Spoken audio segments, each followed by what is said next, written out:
विशेष गरेर अति नै खुसी लाग्यो 40% है नेपालमा पनि 40% नारीहरू यो बिजनेसमा संलग्न भएर हजुरहरू काम गर्नु हुँदैछ र नारीहरूको लागि डाइरेक्ट सेलिङ बिजनेस एउटा वरदान हो किनकि हामी घर छोडेर कहीँ बाहिर गएर काम गर्नु मिल्दैन घरको एउटा जिम्मेवारी हुन्छ तर घरको काम सिद्धाएर हामीले 2-3 घण्टा 4 घण्टा काम गरेर आफ्नो परिवार अनि आफ्नो जिन्दगीलाई बदलाउने यो एउटा प्लेटफर्म हो अवसर हो यस सर नो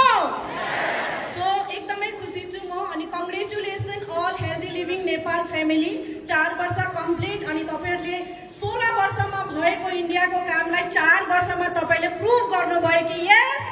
नेपाली हामी नेपाली है शिर उचाली हैन देश विदेशमा हामी आफ्नो पौरखलाई हैन अगाडि बढाएर चिन्हारी दिएको छौं ब्रेभरीको चिन्हारी दिएको छौं भनेदेखि मेहनतको चिन्हारी दिएको छौं अनेस्टी विश्वासको चिन्हारी दिएको छौं भने डाइरेक्ट सेलिङमा पनि तपाई हामीले चिन्हारी दिइरहेको छौं यस सर नो प्रुभ गरेको छौं कि हामी पनि गर्न सक्छौं सो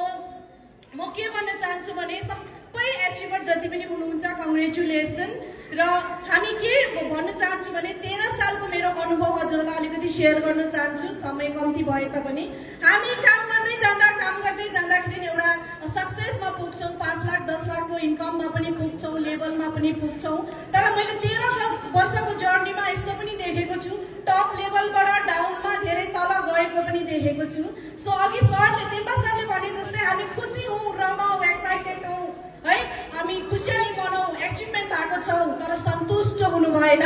हामी सटिस्फाइड हुनु भएन कहिलेकाहीँ हामी सन्तुष्ट भएर यस अब म 10 लाखमा पुगे 15 लाखमा पुगे भनेर कहिलेकाहीँ हामी बेसिक पिसी पठाउँछौं सुरुको हाम्रो काम 1 to 1 भेट्ने मान्छेलाई हाम्रो आफ्नो प्रोडक्टको बारेमा बुझाउने जोइनिङ गराउने होम मिटिङ गर्ने इभेन्ट बिल्ड गर्ने यो कामहरु कहिलेकाहीँ हामी भुलि पठाउँछौं टप लेभलमा गएर सो यो काम कहिले हामी भुल्नु भएन जति पनि एचिभर हुनुहुन्छ तपाईहरुको लागि मेरो यो मेसेज र दिदी बहिनीहरुको लागि यो मेसेज आज हाम्रो देशबाट नेपालबाट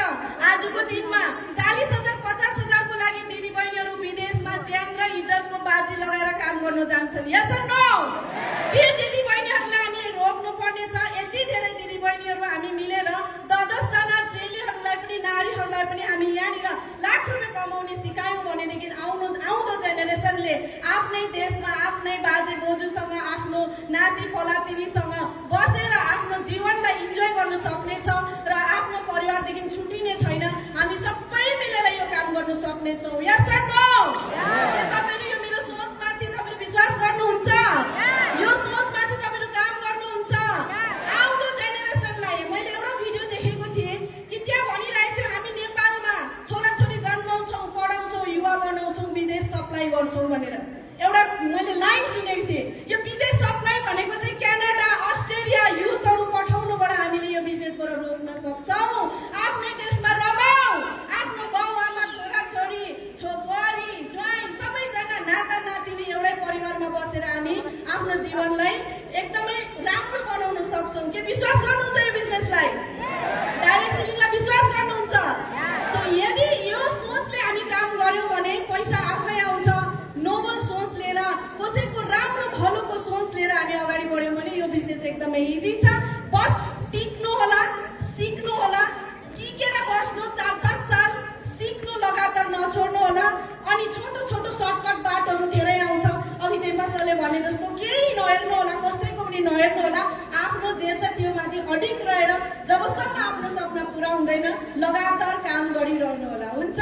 सो अलिकति धेरै भले माफी चाहन्छु म्यानेजमेन्ट